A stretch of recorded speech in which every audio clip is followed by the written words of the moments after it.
Welcome to the Guided Podcast, where we support you to find the courage to listen and act. I'm Amanda Goolsby, and with me is Katz. Let's get started. Hi, welcome back to episode 3.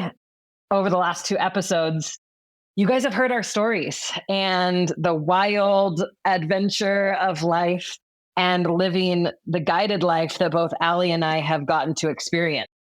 And as you've heard our stories, you may have also heard some of our similarities in our process, as well as some of our differences. Throughout my journey, I know Allie has mentioned the still small voice. And at some point, I heard someone say, our soul speaks in whispers. And when I heard that, it landed so much, because every time throughout my process that I really began to receive guidance, whether that be from my higher self or my intuition, my inner knowing, source, God, infinite intelligence, all topics that we'll continue to discuss here on the podcast.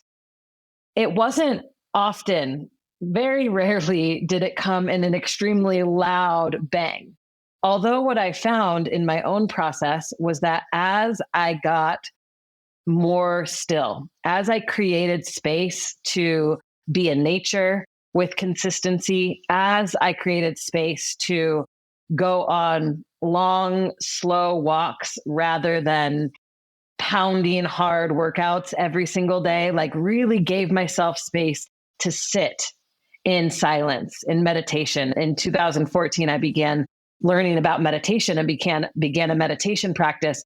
And those aspects of slowing down, creating more space for silence and solitude, creating more space to actually hear the guidance that life was giving me, to be able to tune in to these small moments of intuition that were happening in my life every day, is where I began to create more guidance and to receive more guidance in my life. Whereas I know that as you've heard Allie's story, Allie, your process of receiving guidance was a lot different and has been a lot different. Can you just share a little bit to start us off about what your process was and has been like?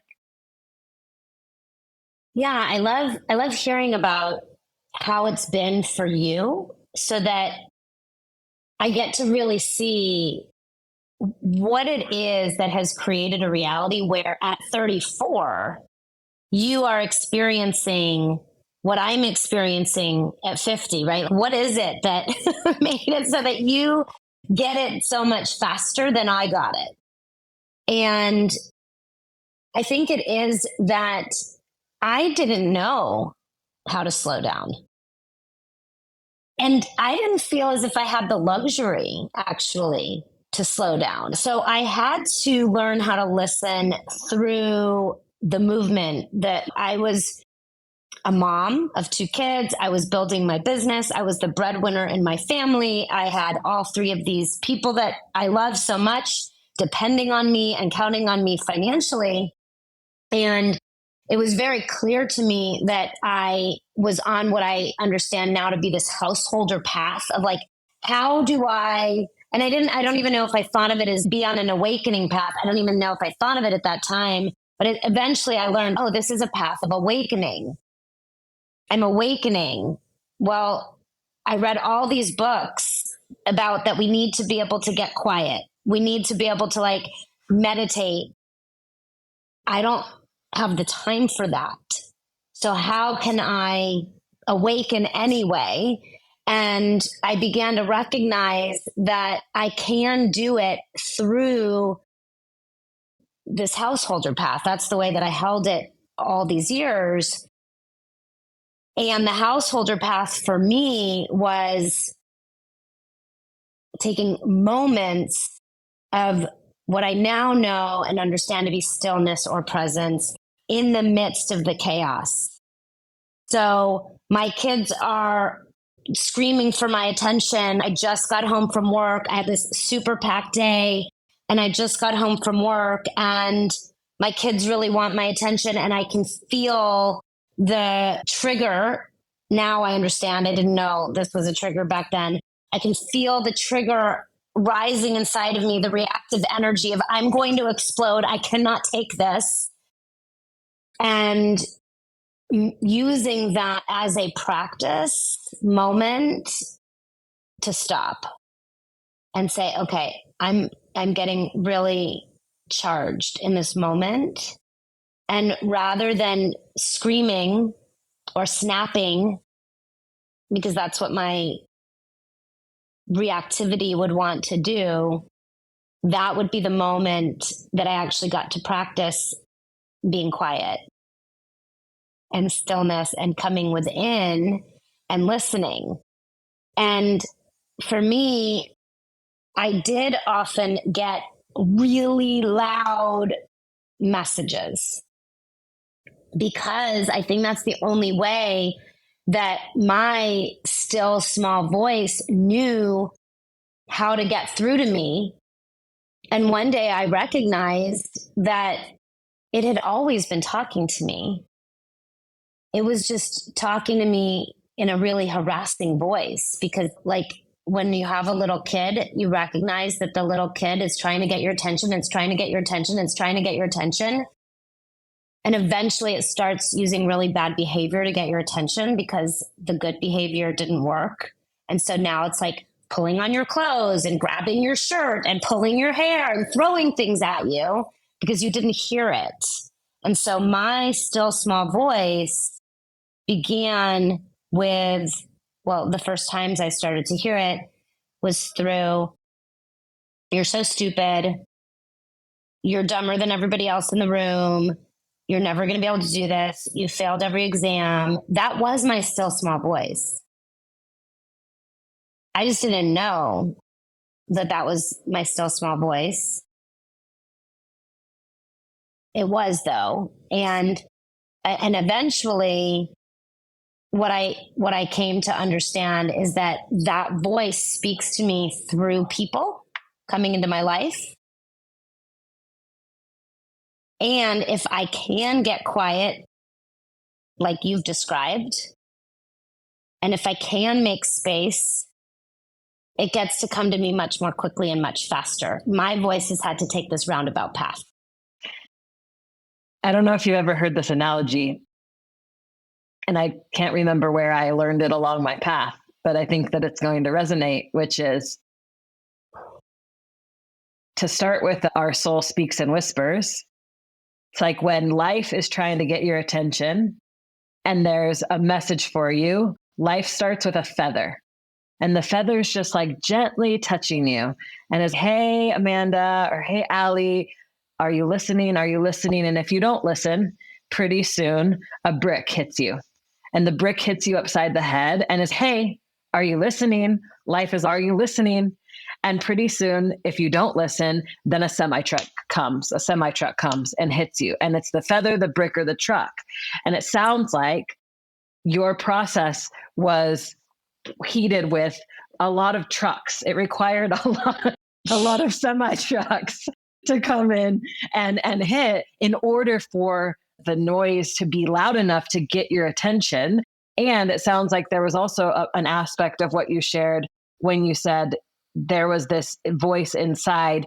Potentially that was also like some of the inner critic that was like, you're not good enough. You're not smart enough. You don't have what it takes. That was also noise. Like when we look at the constant barrage of input that's coming in from the outer world, part of the process of awakening or the path of following some sort of a meditation path is also the separation or understanding of where those voices that are coming from our internal world are not necessarily divine guidance or God speaking to you, but rather this barrage of negative self-talk from the inner critic that's actually also clouding the pathways of listening. Well, I will say my inner critic was really spot on in what was necessary to get me to act at that time in my life. So the way that I graduated first in my class from Georgetown Law was with the voice of the inner critic driving me to study more than anybody else, so that every morning when I woke up, I did the thing that I didn't want to do, that I least wanted to do first. I studied the hardest thing, the thing that I was going to procrastinate, because my inner critic motivated me. Now, eventually I learned, oh, that is a really unpleasant way to get motivated. And I can find a different way. But that was many steps down the road. So if you have a strong inner critic that is motivating you, one of the things that you can do is, first of all, recognize that that's what you're choosing, because you don't know that there's a better way. And we're going to give you a lot of better ways here in this podcast. And also thank your inner critic for motivating you in the only way that has seemed to work so far. Because look, you've gotten as far as you are right now, and that inner critic must be working, because here you are.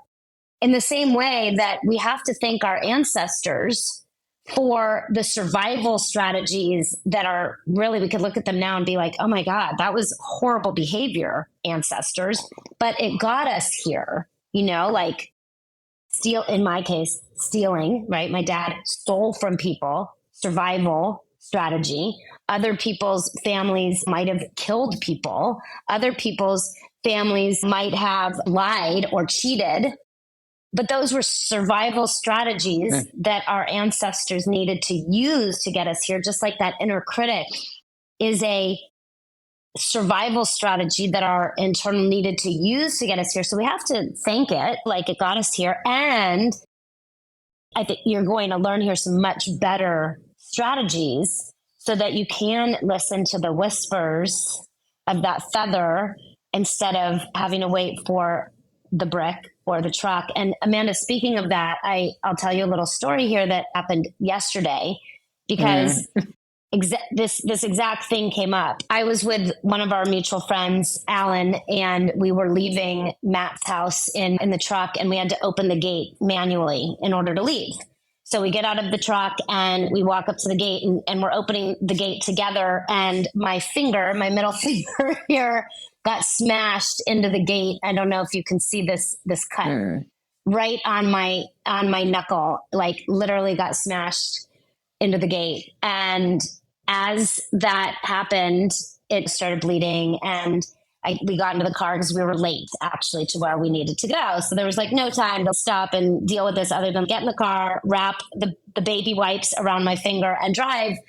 And as we're driving, what occurred to me is, okay, I need to mine.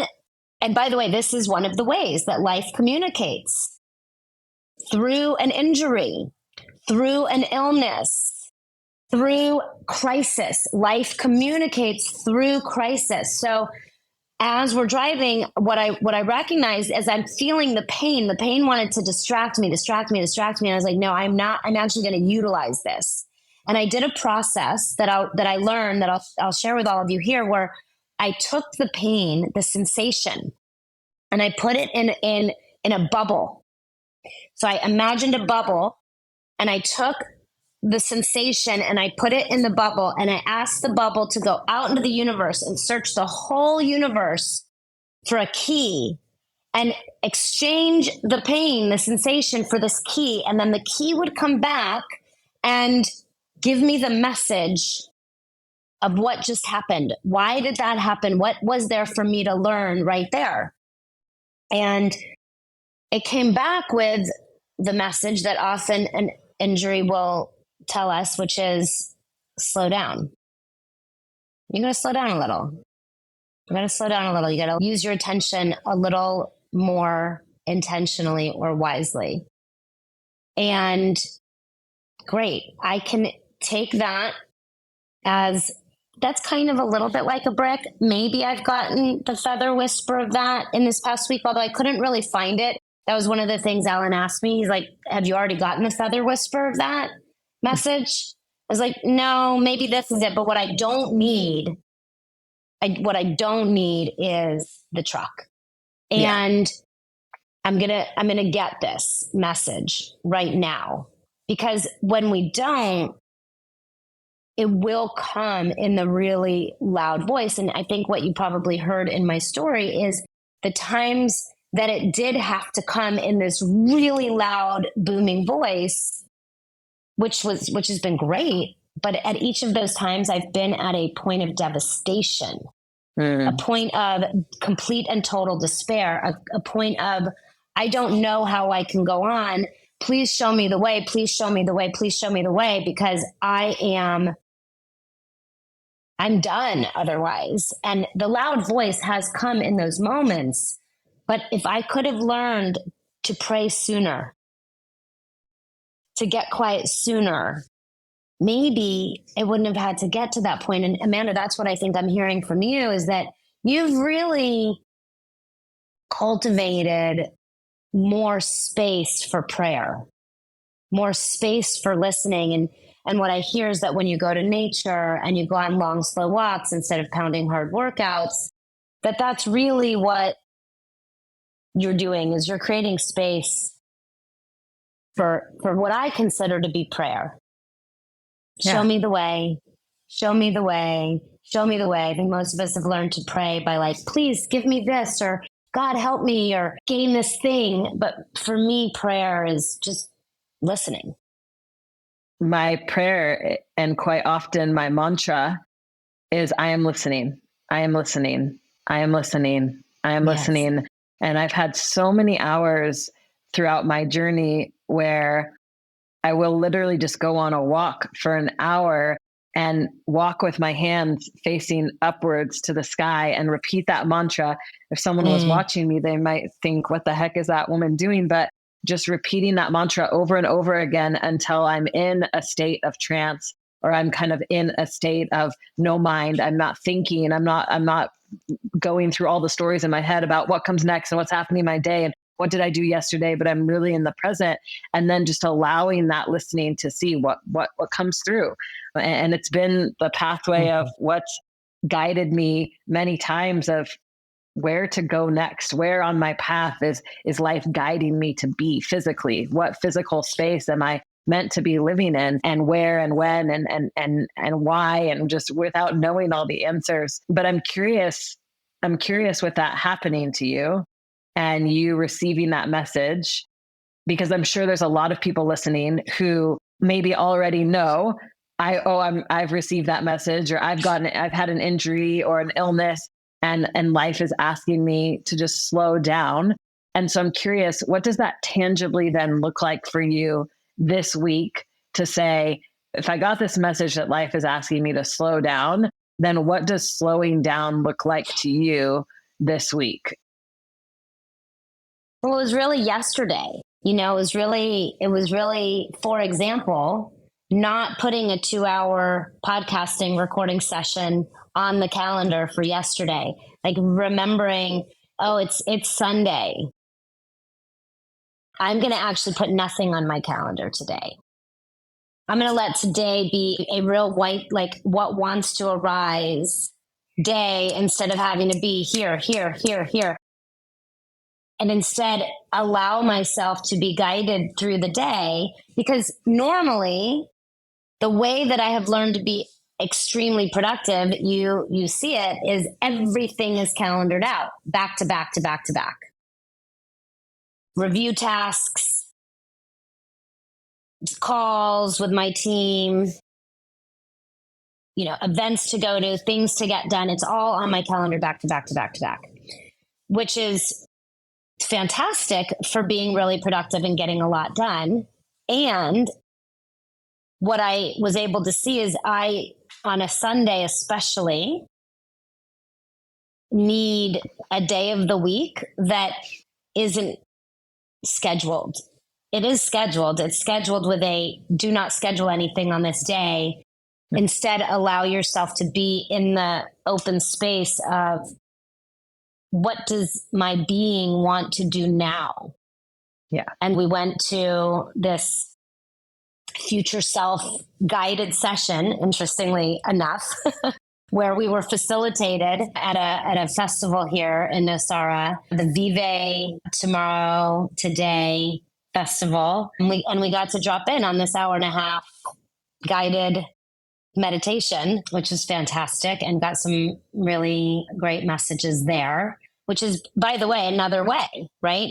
You don't have to just completely go off in nature and be alone. You can, or you can have a guided facilitated experience. So I got to have a guided facilitated experience, and then got to have this amazing, just long lunch with friends overlooking the ocean. It was so nice. It was totally not planned. Oh, yeah, lunch. Yeah.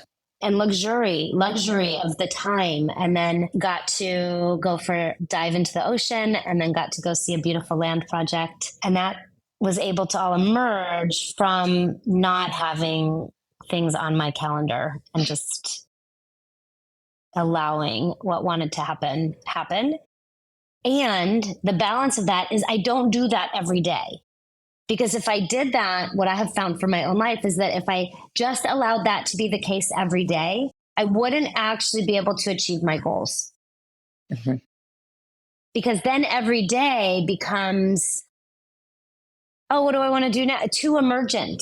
And what I have found is that when people are living in the permanent emergence, which can feel like freedom, there's not an actual acting, right? Because being guided is the courage to listen and act. So you can listen and listen and listen, and you can get very clear messages, and you can be in the listening. But if you're not also acting, then you're not using the both and of what does it actually mean to be guided through your life. And maybe that's what our next episode could be, because we've talked a lot about listening in this episode. And I do want to point to one other place that I have learned to listen a lot for those of you that are really busy and householders, and you've got a lot going on, and you're not going to be making long periods of time, to be in nature. You're not going to be maybe meditating consistently for 20 minutes a day or even 5 minutes a day, or you're not going to be getting into that quiet space. I'll give you one other place that the listening may come. And then on a future episode, I think the next episode, Amanda, we should do, okay, now, how do I take that listening and get into action? But the one more place for you to look for the listening, in addition to moments of stillness in the midst of the chaos, and what Amanda has shared with you here, prayer, nature, quiet time with yourself. Amanda, I think you would probably add to that journaling. I see you journaling a lot. I used to journal a tremendous amount. I do it less now, but I see you journaling a lot. Maybe you could say something about that after I say what I'm going to say now.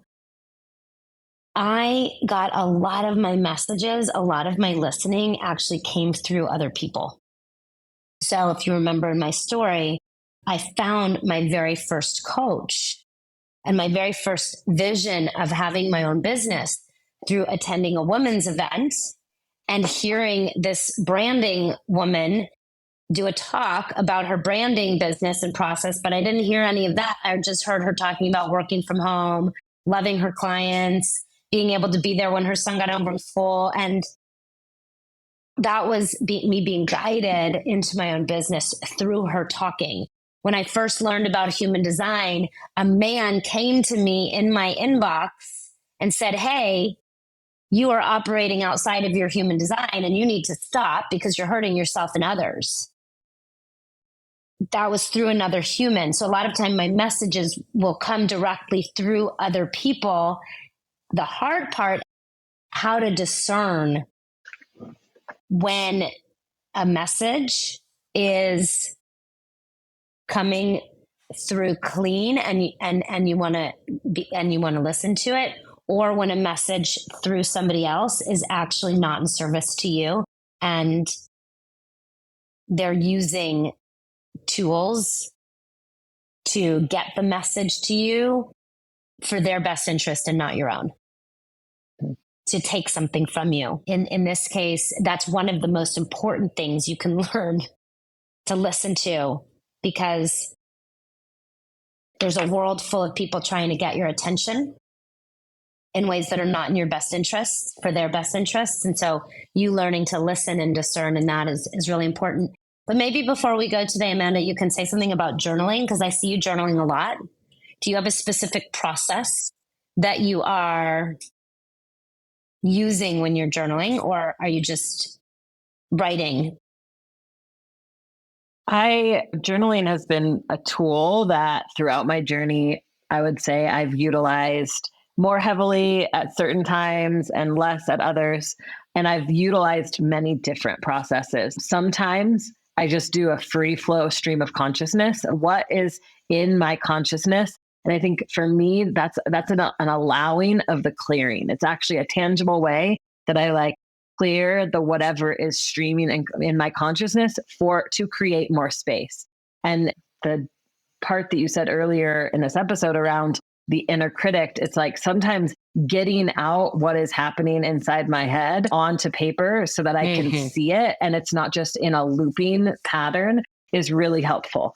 I also utilize journaling for practices like gratitude practices of just like really getting present in the moment of, if I'm noticing myself slipping with how my vibration is feeling, or I'm not feeling like the most connected and grateful, even though abundance is all around me, taking moments to just like really get into gratitude for every little bit of what life is providing for me and the abundance that is all around me in all moments. And so I think a gratitude practice is another way that I've utilized my journal many times.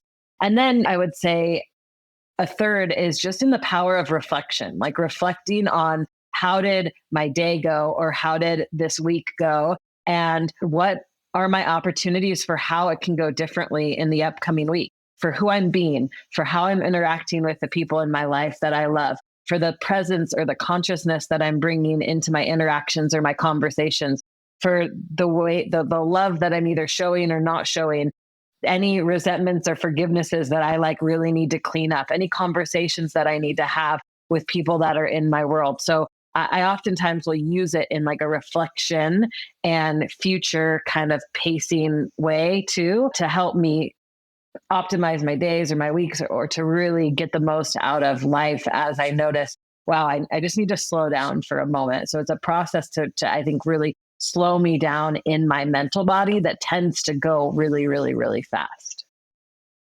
Yeah. And I journaled a lot in the early years of my own awakening.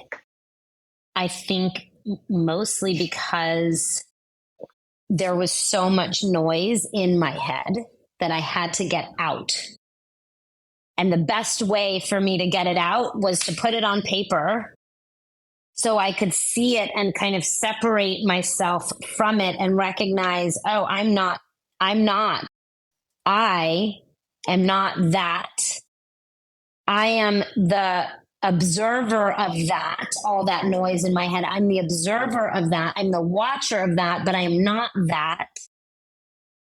And that really gave me a perspective to then be able to choose more intentionally what I was thinking about, how I was feeling about the thoughts and the actions that I was taking as a result of the feelings that I created. And so I think we can talk a lot more about that and our various processes with that as well in a future episode. And just to wrap things up, I want to ask, there's two things that you might hear us say or have already heard us say in episodes, which is, one is life knows, and the other is something that's really close to your heart, which is it's all happening. Can you just take a moment to describe what it's all happening means and life knows? Like, what do those two statements really mean to you, so that if listeners hear us use either of those, that they can have an understanding of what we mean? Absolutely. Absolutely. So It's All Happening is the name of actually one of my main companies. I created that company name in 2011 because I needed the reminder when everything, it looked like it was collapsing around me, which it was. I needed the reminder that it's all happening at the same time. I didn't understand about metaphysics or quantum fields or the 5D at that point. We'll talk a lot more about that here because I'm a left brain logical thinker and you might be too. And you might be like, what is this 5D, metaphysics, quantum physics, what? We're going to talk more about that in future episodes. But at that time, I had a very clear knowing and remembrance that everything is happening all at the same time in the greater field of reality. And even though it looked like everything was collapsing right now, I could trust that it was leading me to a future time, which is now, when it would all make sense. But I really needed that reminder. It's all happening. It's all happening. I can trust this moment, even though I'm pretty sure I ruined my life and I've really just screwed everything up in such a way that I'm never going to be able to recover. That's not what's true. What's true is it's all happening. And this is all leading to something where it all makes sense, where it all comes together, where I'm going to be in a spot of going, oh, okay, now I get it. And that is now. So I can tell you with 100% certainty, that is true. It is all happening and we are doing it. We are creating it. And we're going to talk to you a lot more about all of that. And then life knows. Goes along with that hand in hand. That comes from one of my beloved partners, Christopher Life, and his partner, Sophia Life. They have really anchored in this reality for me of life knows. This human with a limited brain and mind and in this limited physical, dense being, I don't always know what is going on, but life knows. Mm-hmm. And the more I can begin to trust, so you'll hear us talk about intend, surrender, and trust as a key process to creating the future reality you want to live into. And the more you can do that, the more you'll recognize, oh, life has your back. Life actually does know. And I just remind myself of that, and I remind you of it with life knows. And on that, I have to go because I've got a radio interview starting right now. I love you so much, Amanda. This was such a great time. I can't wait for next time. And I'll see you all again then. See you soon. Well, thank you for listening to this episode where Ali and I had the opportunity to just dive in more to our process of listening and our process of being guided. And if you are loving these episodes, please do us a huge favor and subscribe. Download the episodes so that these can reach more listeners. Follow us on social media and please keep listening. We really love doing these episodes for you and sharing some of the wisdom that has come through our journeys of being guided and our pathway of listening. So thank you for listening. Thank you for allowing yourself to be guided. And remember, life knows.